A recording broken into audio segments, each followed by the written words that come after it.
Assalamualaikum warahmatullahi wabarakatuh. Yang saya hormati Bapak Kepala Sekolah SMP Negeri 2 Lembui Jaya, Bapak Mahsus MPDI.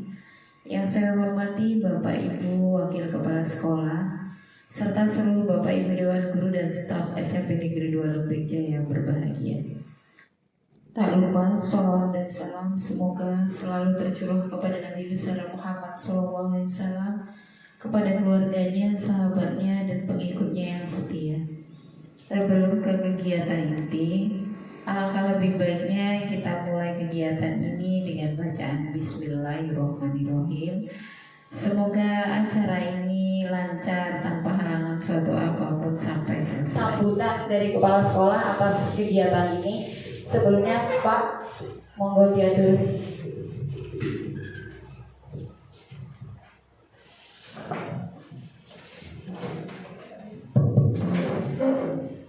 Saya berdiri ya, supaya semuanya bisa melihat saya, bahwa saya umur 60 tahun masih kelihatannya masih ganteng. Dibandingkan Pak Kopi Sudara, ya nggak jauh-jauh pulau. Assalamualaikum warahmatullahi wabarakatuh. Alhamdulillah wa syukurillah wa ni'matillah. La haula wa la quwwata illa billah. Raditu billahi rabba wa bi islami dina wa bi Muhammadin nabiyya wa rasul. Rabbi shrah li sadri wa yassir li amri wa hlul 'uqdatam min lisani yafqahu qawli. Ada wakil-wakil kepala sekolah yang saya hormati dan juga yang saya banggakan, Bapak Ibu guru beserta staf atau usaha yang saya hormati dan yang berbahagia. Kita sama-sama mengucapkan alhamdulillahirabbil alamin. Segala puji bagi Tuhan semesta alam. Selawat beriring salam selalu kita aturkan baginda Nabi Muhammad SAW. Ketiga kalinya saya merasa bangga dan berbahagia dalam kesempatan yang sangat mulia ini, pertemuan yang sangat mulia dan berbahagia ini, bahwasanya guru SMPN 2 ada yang termasuk dan sudah masuk sekolah penggerak. Itu atas nama Ibu Uswatun Hasanah.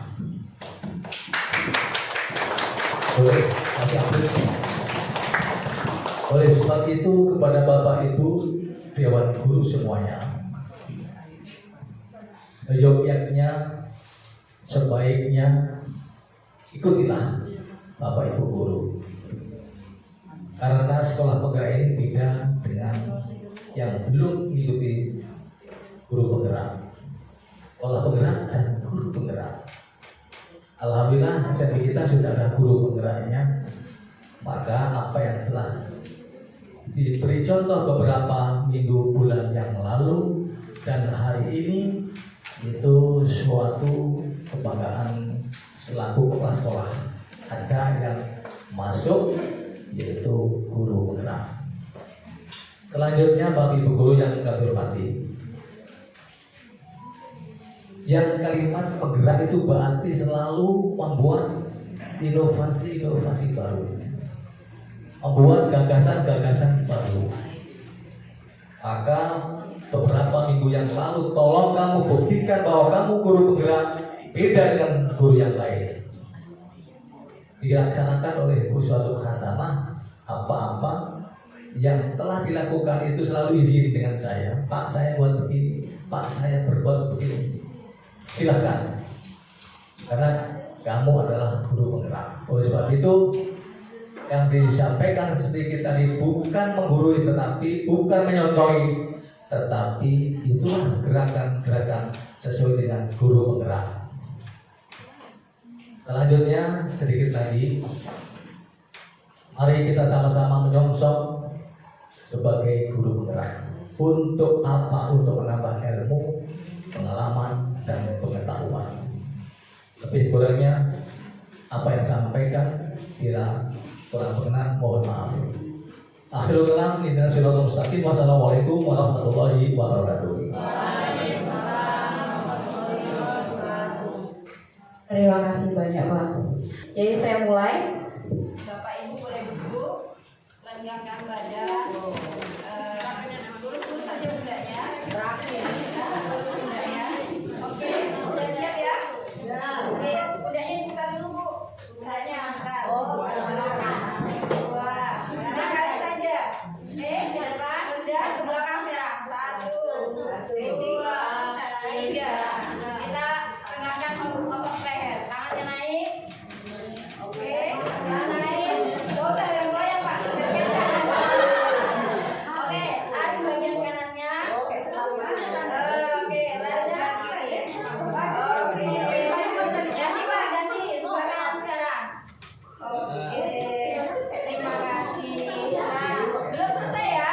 Oke, silakan bersandar. Sandar di mana? Sandar di sini.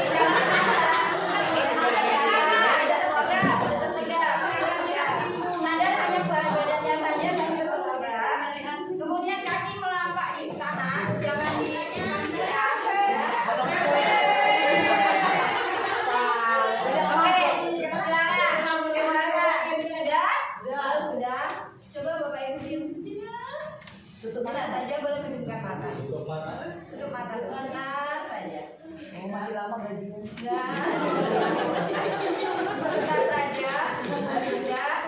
Ini hanya mengontrol emosi Anda saja. Seperti itu kalau sudah. Waktu 5 menit saja, nggak usah lama-lama. Oke. Dengarkan suara apa yang Ibu dengar dari paling dekat dan paling jauh. Suara HP. Oke, cukup. Terima kasih. Jadi aksi nyata modul 2.1 pembelajaran diferensiasi. Next. Pesan Pak Menteri, pesan Ki Hajar Dewantara, serupa seperti para pengukir yang memiliki pengetahuan tentang keadaan kayu, jenis-jenisnya, keindahannya, ukirannya, dan cara mengukirnya. Seperti itulah seorang guru seharusnya memiliki pengetahuan mendalam tentang seni mendidik anak. Bedanya guru mengukir manusia yang memiliki hati, lahir, dan batin. Pembelajaran diferensiasi. Pembelajaran diferensiasi adalah pembelajaran untuk mendukung semua murid di dalam kelas. Artinya perbedaan itu tidak boleh ditampilkan dan kita wajib paham dengan perbedaan sikap anak, dengan kondisi hati anak pas belajar. Yang pertama, tujuan pembelajaran. Pembelajarannya harus benar-benar disebutkan di dalam kelas. Masih sama lah untuk K13, masih sama seperti itu. Jadi RPP-nya ditulis dengan jelas, siswanya, tujuannya, prosesnya sampai akhirnya, kemudian penjelasannya dijelaskan saat awal pembelajaran. Kemudian momennya, kebutuhannya, ditanya dulu anaknya, kamu mau belajar gak? Ya itu. Maksudnya ditanya suasana hatinya, lagi bahagia kah? Lagi sedih kah? Lagi jengkel atau lagi pengen marah? Itu yang wajib kita tanya di awal pembelajaran. Nih, siswa itu diibaratkan mengukur mic ini. Jadi bisa bergeser, bisa naik, bisa turun. Hari ini nggak senang matematika, besok senang. Hari ini nggak senang bahasa Inggris, besok senang. Seperti itulah, karena keinginan anak pasti berubah setiap harinya. Itu kenapa perasaannya harus ditanyakan di awal pembelajaran. Lanjut. Seperti speedometer, boleh ngebut, boleh rendah, boleh koneksi atau menghambati. Jadi yang ditanya setiap hari itu adalah kemauan anak. minat beda-beda, cita-cita beda-beda, tapi ingat cita-cita anak dari kelas 7, kelas 8, kelas 9 pasti berkembang. Kalau lanjut. Jadi profil belajar murid yang pertama ada lingkungan, budaya, gaya belajar, multi talent, kecerdasan yang majemuk. Lingkungan belajar untuk mengundang belajar. Guru seharusnya dirindukan anaknya. Itu tujuannya. Jadi lingkungannya, kelasnya dikondisikan supaya anak betah di lingkungannya. Ini di bagian isi RPP ada konten, proses, dan produk. Ketiga-tiganya tidak perlu tampil. Bahkan salah satu atau kombinasinya di antara tiga. Pasti pertimbangan utama seharusnya jauh mana diferensiasi yang kita pilih tersebut memenuhi kebutuhan murid, mencapai tujuan pembelajaran. Setelah itu ditentukan kadar memuaskan checklist penerapan dan ketiganya. Maksudnya seperti ini, kalau konten itu materi pengetahuan atau konsepnya. Konten itu kita itu mau ngajar apa gitu, tujuannya apa. Kemudian lanjut, kalau proses itu kegiatannya di dalam kelas, bagian inti. Terakhir ada produk. Jadi kalau setiap ngajar diusahakan ada produknya, nggak ketang itu yang ditempel-tempel kertas-kertas kayak gitu permintaannya. Tapi tidak semua kan harus digitukan. Tapi dalam satu pembelajaran seharusnya seperti itu. Yang diminta itu adalah hasil produknya. Jadi kurikulum merdeka lebih fleksibel, lebih enak. Yang penting hasilnya ada. Sekilas tentang ini penilaian. Asesmen atau praktik berdiferensiasi seharusnya berakar pada penilaian. Fresh, kita main bentar ya Bapak, boleh berdiri. Boleh berdiri biar fresh. Boleh berdiri. Kita main sebentar. Saya nih nggak ngerti bahasa Inggris, nanti minta bantuan Pak Warto. Saya kurang pinter bahasa Inggris. Karena ini membahasakan pisang menggunakan bahasa Inggris.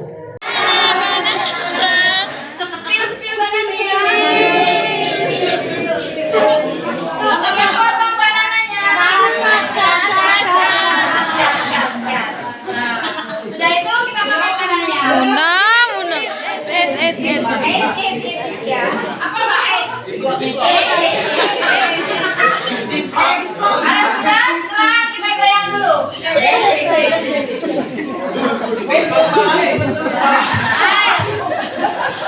Kemudian kita buang dulu. Bagaimana kalau kita lebih cepat? Lebih cepat. Bisa? Olahraga biar nggak panas ya. Kita mulai. Dance banana.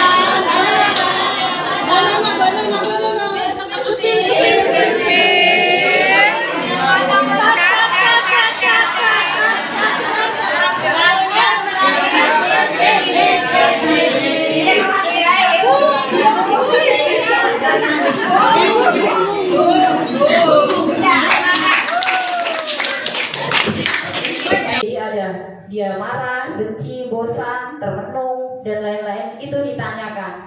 Kenapa ya kok termenung? Sebenarnya tidak harus dipenuhi, tapi hanya untuk ditanya untuk mengetahui kondisinya saja. Konsep modul 2.2 di sini ada banyak nih, pembelajaran sosial emosional, implementasi PSE, kecerdasan penuh, mindful. Kita nanti akan masuk ke mindful. Kemudian kompetensi sosial emosional. Jadi kompetensi sosial emosional itu ada 5. Ada 5. Yang pertama kesadaran diri.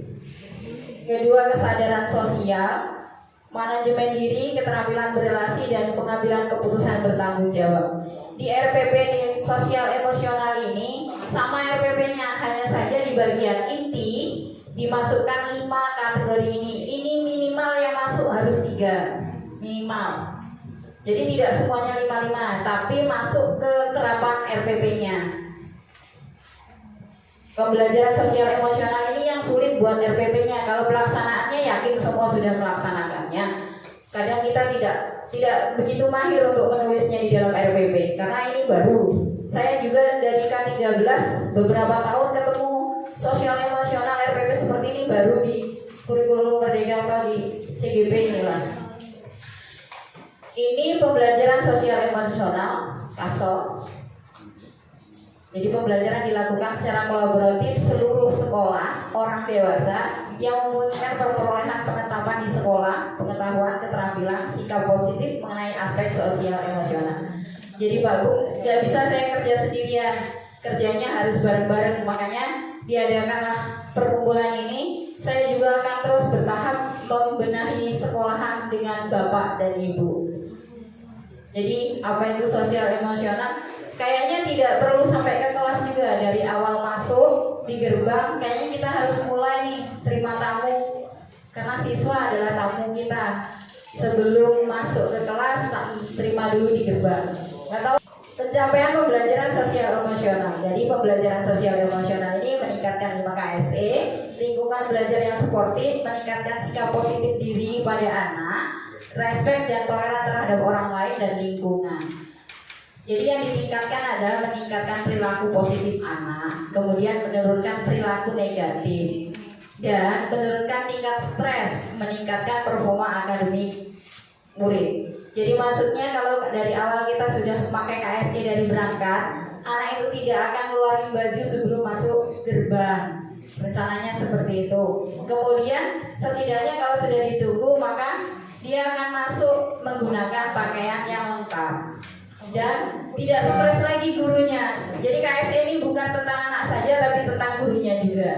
Jadi menurunkan tingkat stres ibu gurunya, anaknya keluyuran, bajunya dikeluarkan. Kayaknya bapak ibunya stres juga lama-lama. Fakta tentang KSE: murid berkembang secara emosional, dapat dan sama mereka berkembang secara akademik. Jadi aturan di kurikulum Merdeka itu tidak karimahnya yang didahulukan. Kayaknya memang pas kalau di lingkungan kita. Anak kita luar biasa akhlaknya. Lanjut.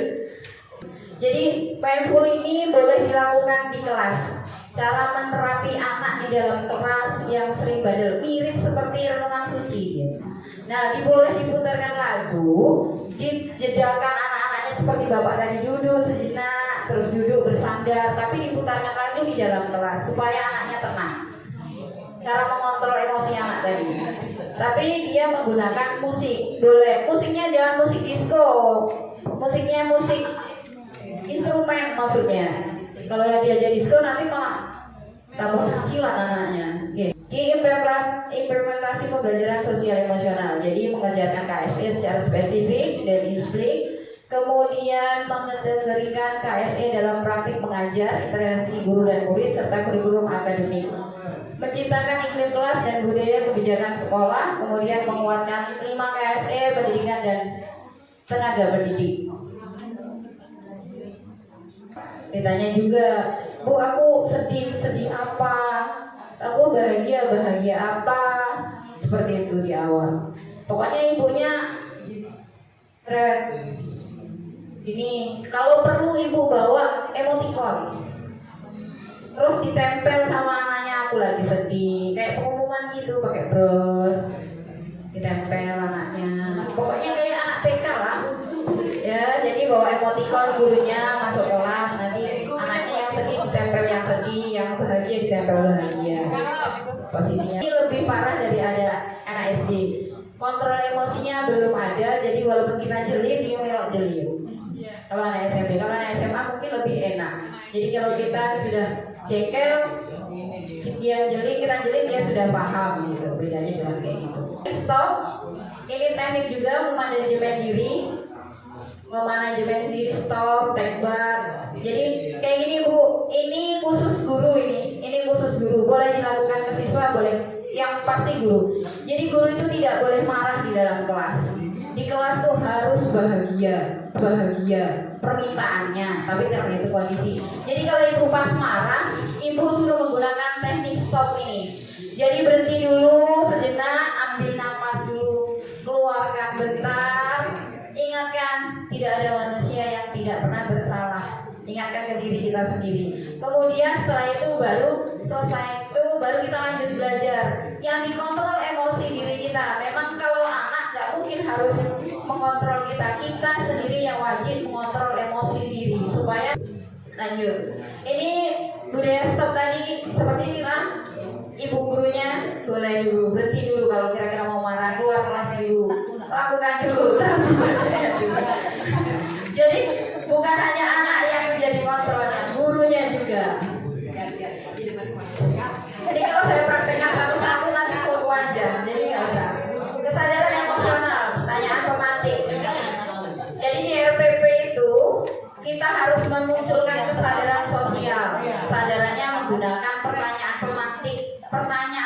dimasukkan ke dalam RPP, kemudian kita tanyakan dalam kegiatan pembelajaran.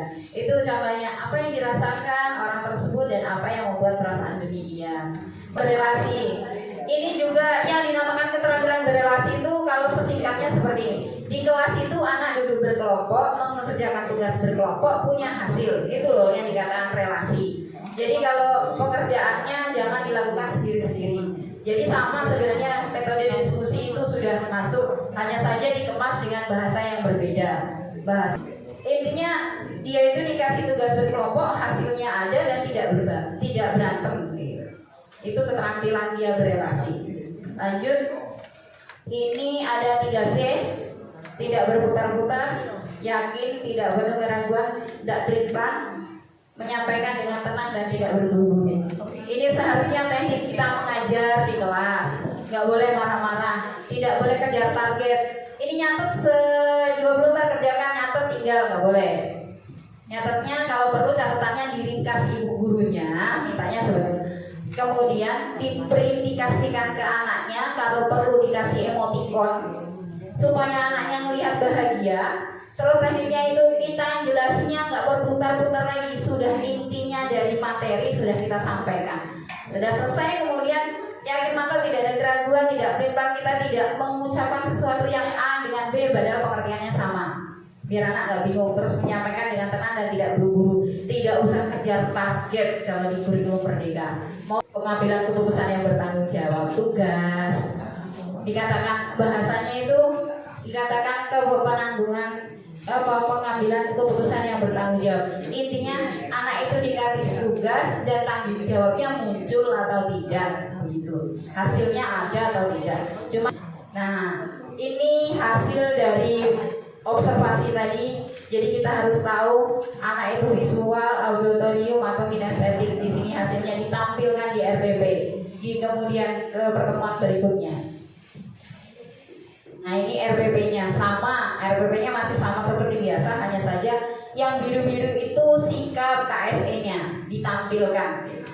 Yang di garis biru-biru itu nanti tak kasih share-nya di grup saja biar lihat. Ini penguatan KSE pada pendidik dan tenaga kependidikan. Guru, ini teguran buat kita sih sebenarnya, saya juga ditegur. Guru itu wajib menjadi teladan. Ini yang saya susahkan kadang. Kenapa kamu terlambat? Gurunya belum datang ke Bu. Nah itu teguran buat kita. Mungkin tidak ibu saja, saya saja yang deket kadang juga terlambat. Sama. Terus kemudian kolaborasi. Jadi kalau ada orang yang membuat A, ibu juga harus terjun ikut A. Itu kegiatan sekolah. Jangan kayak Bu Muna terus yang nyiapin upacara. Kayak gitu. Jadi kita harus sama-sama, mungkin dijadwal lebih baiknya. Kemudian dalam kegiatan pembelajaran saling kompak. Kita terakhir di RPP ataupun di kegiatan, Bapak Ibu wajib menutup kegiatan setelah anak menyimpulkan materi. Bapak harus menyimpulkan materinya. Tidak hanya sama kan, kegiatannya juga seperti itu, seperti biasa. Hanya saja ini pun ditampilkan dalam RPP-nya. Tidak hanya cuma ngomong tok sudah tak sampaikan, tapi pembuktiannya juga ada. Jadi disimpulan, gurunya siswa suruh menyimpulkan habis presentasi, kemudian selesai presentasi, gurunya menyimpulkan dari beberapa isi. Yang ngajar senang, anaknya senang, nggak kabur-kaburan. Jadi yang diolah itu soal baik, lingkungan sekolahnya harus nyaman.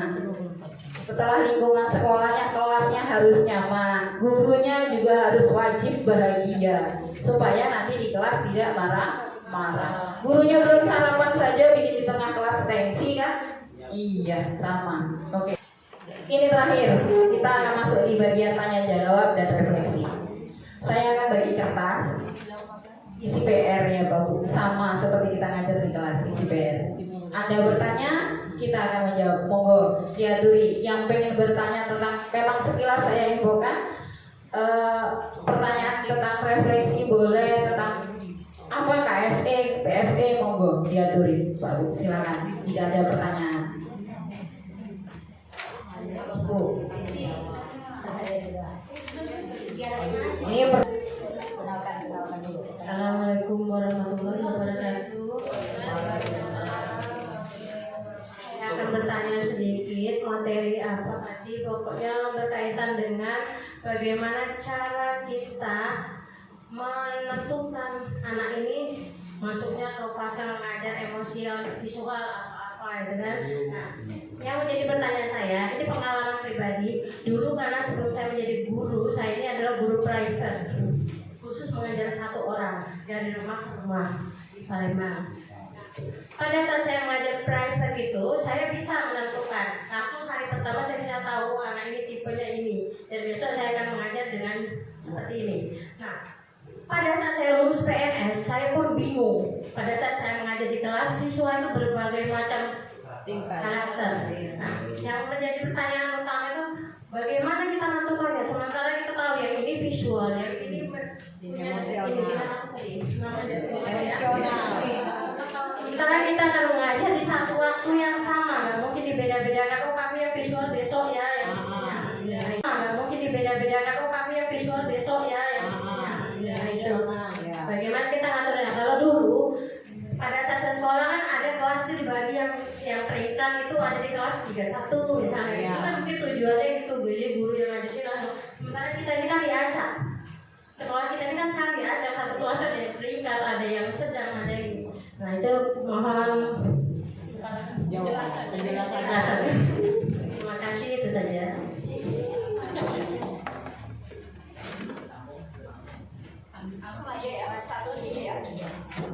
Terima kasih atas pertanyaannya, bagus sekali Bu Desi.